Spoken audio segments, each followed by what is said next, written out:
तो आज के सेशन में हम डिस्कस करेंगे कि जो एक्स्ट्रा कारपोरेट सर्किट के डिफरेंट जो अलार्म्स होते हैं उनकी मैनेजमेंट कैसे है। इससे लास्ट सेशन में हमने जस्ट ये डिस्कस किया था कि एक्स्ट्रा कारपोरेट सर्किट अलार्म्स की क्या कॉजेज़ होती हैं।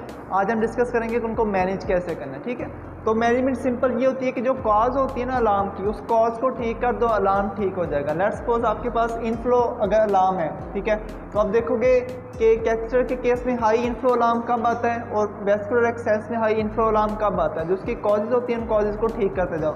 लेट्स सपोज अगर यहाँ कैथेटर है या वेस्कुलर एक्सेस है, वेस्कुलर एक्सेस से हमारी क्या मुराद है, आर्टेरियोवेनस फिस्टुला या फिर आर्टेरियोवेनस ग्राफ्ट।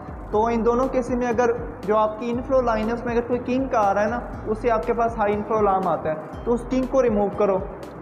ठीक है, किंक को ठीक करने से क्या होता है, अलार्म ठीक हो जाएगा।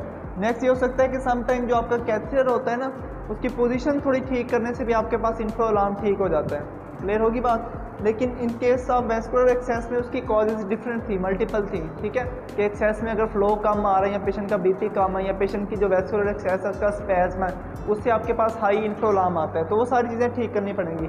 एक तो यह कि किंक रिमूव करो, दूसरा ये हो सकता है कि इनफ्लो नीडल में अगर कोई क्लॉट है ना, ठीक है, क्लॉट से भी हो सकता है, तो आप क्या करोगे, नीडल को रिमूव करोगे, रिमूव करने के बाद उसको फ्लश करोगे सलाइन से, न्यू नीडल भी लगा सकते हो, इस तरह से क्लॉट रिमूव हो जाएगा। तो क्लॉट रिमूव करने से भी आपका जो हाई इनफ्लो अलार्म होता है वो ठीक हो जाता है। या क्या करोगे, आर्म की पोजीशन ठीक करने से भी ठीक होता है। बाजू का जो बाजू की पोजीशन होती है ना, पोजिशनल होता है, तो उसमें भी पेशेंट ने बाजू सही अपना नहीं रखा हुआ, तो उससे भी आपके पास क्या आता है, हाई इनफ्लो अलार्म आता है। तो आर्म की पोजीशन ठीक करने से भी ठीक हो जाता है। यहाँ ये हो सकता है कि पेशेंट का बीपी लो है, पेशेंट वाइटली स्टेबल नहीं है, ठीक है, तो पहले बीपी को अगर स्टेबल करोगे ना, उससे भी आपके पास हाई आउटफ्लो अलार्म ठीक हो जाएगा। देखो हाई आउटफ्लो अलार्म क्यों आ रहा है बीपी लो होने से, क्योंकि बीपी लो है तो जाहिर है क्या होता है, वेस्कुलर एक्सेस का भी ब्लड का जो फ्लो है वो भी कम हो जाएगा। ठीक है, तो उसको अगर ब्लड फ्लो, पेशेंट का जो ब्लड प्रेशर है उसको ठीक करेंगे तो भी ये वाला अलार्म ठीक हो सकता है। तो लो इनफ्लो कब आता है, लो इनफ्लो का आपको पता था कि जब हम या तो नीडल डिसलॉज हो गई हुई है, वेसल से निकल गई हुई है, या अगर कैथीटर है तो कैथीटर भी ल्यूमेन के अंदर नहीं है, उससे बाहर निकल गया हुआ है। उसमें आपने जस्ट ऑब्जर्व करना है कि कहीं आपकी नीडल तो नहीं डिसलॉज हो गई हुई, कहीं नीडल तो नहीं वेस्कुलर एक्सेस से ही बाहर आ गई हुई। यहाँ कैथीटर जो है ना वो उसको इंश्योर करना होता है कि वो ल्यूमेन के अंदर ही है। ठीक है, तो ये चीज़ें देख के आप मैनेज करोगे। डिस्कस करते हैं कि जो आउटफ्लो अलार्म होता है आपका, ठीक है, उसकी क्या मैनेजमेंट होगी। तो आउटफ्लो अलार्म में भी सिंपल, हम जो उसकी कॉजेज़ आ रही थी हाई आउटफ्लो की या लो आउटफ्लो की, उन कॉजेज़ को ठीक करेंगे तो उसकी मैनेजमेंट हो जाएगी। अब देखो आउटफ्लो अलार्म आपके पास किस वक्त आ सकता है, अगर जो आपकी आउटफ्लो लाइन है वो कहाँ से स्टार्ट होती है, डायलाइजर से लेके पेशेंट की वेस्कुलर एक्सेस तक। अगर उसमें कोई किंक है तो आप क्या करोगे, उस किंक को रिमूव कर दोगे। ठीक है, आउटफ्लो लाइन के अंदर जो किंक है उसको रिमूव करोगे। देन ये हो सकता है कि आपकी जो आउटफ्लो नीडल है, ठीक है, उसके अंदर कोई क्लॉट है, ठीक है, आउटफ्लो नीडल वाले क्लॉट को रिमूव कर दोगे, उससे भी आपका जो हाई आउटफ्लो अलार्म आ रहा था वो ठीक हो जाएगा।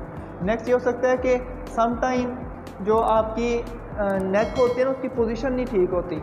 ठीक है, नेक की पोजीशन सही ना होने की वजह से भी, ठीक है, हाई आउटफ्लो अलार्म आ रहा होता है इन कैथीटर। यहाँ जो पेशेंट की वेस्कुलर एक्सेस होती है ना, उसकी पोजीशन नहीं ठीक होती, हाथ की पोजीशन, आर्म की पोजीशन नहीं ठीक होती, उसकी वजह से भी क्या आता है, आपके पास हाई आउटफ्लो अलार्म आता है। तो आपने उसकी पोजीशन को ठीक करने से भी रिमूव हो जाता है हाई आउटफ्लो। देन ये हो सकता है कि अगर आप लार्ज, आपने हाई ब्लड फ्लो रेट रखा हुआ है और नीडल स्मॉल गेज की यूज़ की हुई है, उससे हाई आउटफ्लो अलार्म आता है ना, तो आप क्या करो कि लार्ज गेज की नीडल यूज़ करो अगर आपने ब्लड फ्लो रेट हाई रखना है। ठीक है, उससे भी क्या होगा, रेजिस्टेंस कम होगी, हाई आउटफ्लो अलार्म रिमूव हो जाएगा। नेक्स्ट आपके पास है कि लो आउटफ्लो किस वजह से आ रहा होता है। लो आउटफ्लो उस वक्त आ रहा है जब आपकी जो आउटफ्लो वाली नीडल है, ठीक है, वो क्या होगी, डिसलॉज हो गई हुई है। तो आपने वो देखना होता है, उसको देखना होता है कि कहीं जो आउटफ्लो वाली नीडल है वो तो नहीं आपकी डिसलॉज हो गई हुई, या ये इंश्योर करना होता है कि जो कैथीटर है वो वाकई वेसल के ल्यूमेन के अंदर है।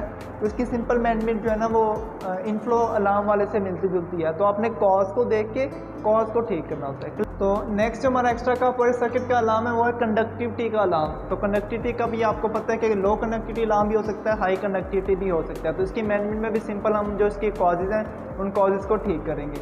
अब देखिए लो कंडक्टिविटी का अलार्म किस वक्त आता है, जब आपके जो कंसंट्रेट कनेक्टर होते हैं ना वो प्लग इन नहीं होते। तो आप क्या करोगे चेक करोगे कि आया वो प्लग इन है या नहीं। अगर नहीं प्लग इन तो उनको प्लग इन कर दोगे तो थोड़ी देर के बाद लो कनेक्टिविटी का अलार्म ठीक हो जाएगा।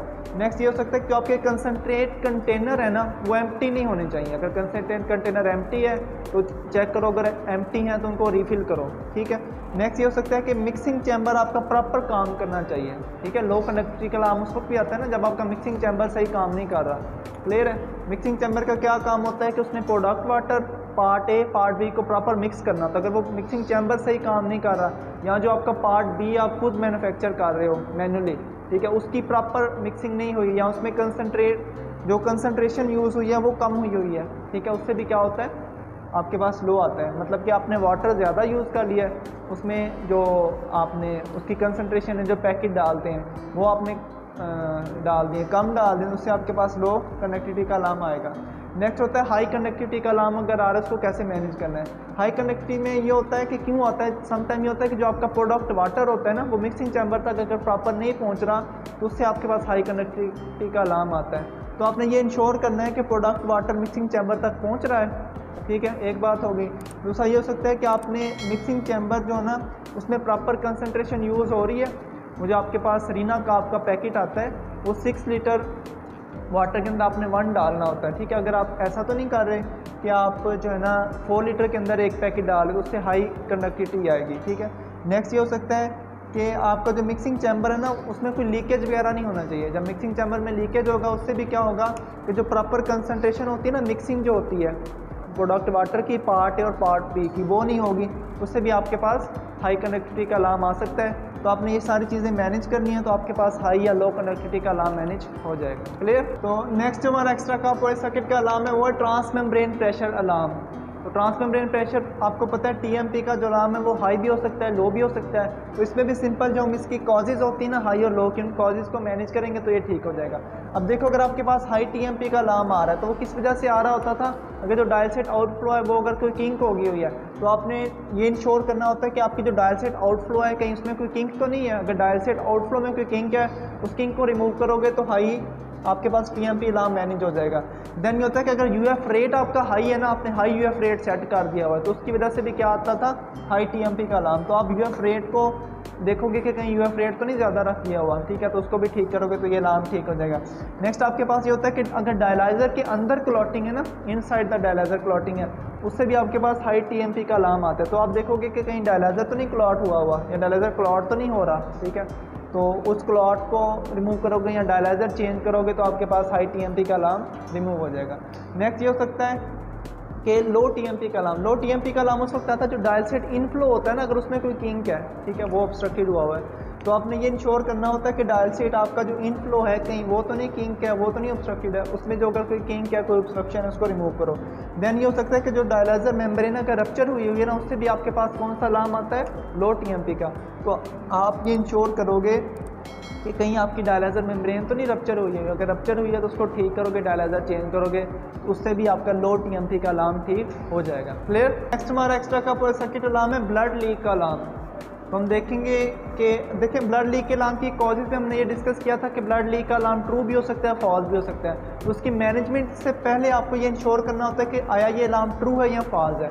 तो ट्रू और फॉल्स में कैसे डिफरेंशिएट कर पाओगे, जो डायल सेट आउटफ्लो होता है उससे एक सैंपल लेंगे, उसकी डिस्ट्रिक करेंगे, अगर उस सैंपल में ब्लड सेल्स पॉजिटिव आ रहे हों तो इसका मतलब है कि ट्रू ब्लड लीक का अलार्म। अगर ब्लड लीक का अलार्म ट्रू है तो हमें डायलिसिस फ़ौरन स्टॉप करना होता है, ठीक है, पेशेंट को डायलिसिस स्टॉप करने के बाद डायलाइजर को चेंज करना होता है, डायलाइजर चेंज करने के बाद हम दोबारा डायलिसिस रीस्टार्ट कर सकते हैं। लेकिन अगर फॉल्स अलार्म है आपके पास, ठीक है, ब्लड लीक का, तो फॉल्स अलार्म जो है ना समटाइम डर्टी सेंसर की वजह से भी आ रहा होता है। आपको पहले बताया था अगर एयर बबल्स हों उससे भी आता है, या अगर कोई जॉन्डिस वाला पेशेंट हो, ठीक है, तो उसके ब्लड में बिलिरुबिन के लेवल्स बड़े होते हैं तो उससे भी आपके पास फॉल्स ब्लड लीक का अलार्म आता है। तो फॉल्स ब्लड लीक वाले अलार्म में आपको परेशानी वाली इतनी बात नहीं होती, वो खुद ही ठीक हो जाता है। लेकिन आपने इंश्योर करना है कि ये फॉल्स है या ट्रू है, ठीक है। अगर फॉल्स है तो डायलिसिस कंटिन्यू रख सकते हो, उसको रीसेट वगैरह करोगे उससे ठीक हो जाता है, या समटाइम ब्लीच से उसको फ्रंट सप्लाई पे अगर डाल दोगे मशीन को तो वो रिमूव हो जाता है। क्लियर।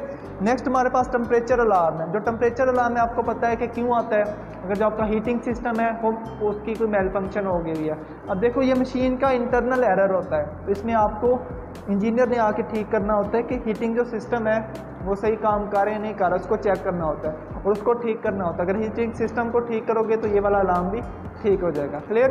नेक्स्ट हमारे पास है एयर डिटेक्टर अलार्म। जो एयर डिटेक्टर का अलार्म है वो सिर्फ ये आएगा आपके पास मशीन के ऊपर लिखा आएगा कि एयर डिटेक्टर अलार्म, ठीक है, वो कोई हाई या लो नहीं होता।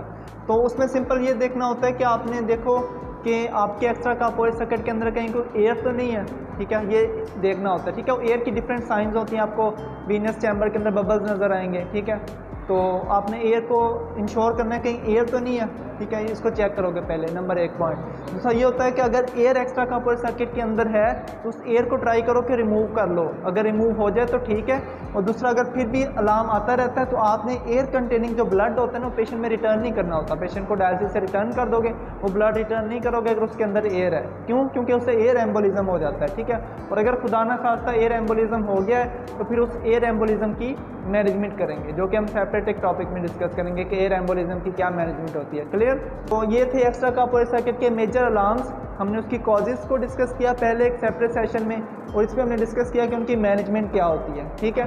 तो ये मेजर थे, उसके अलावा माइनर से अलार्म्स भी आते हैं, जैसे कि हेपरिन पंप नॉट ऑन है, उसको रीसेट करोगे या हेपरिन पंप को ऑन कर दोगे तो वो हो जाएगा। यहाँ समटाइम आता है कि शंट कवर आपका ओपन अगर रह जाए उसका अलार्म आ रहा होता है, या फिर पावर फेलियर का अलार्म आ रहा होता है, या छोटे छोटे दूसरे अलार्म्स होते हैं, ठीक है।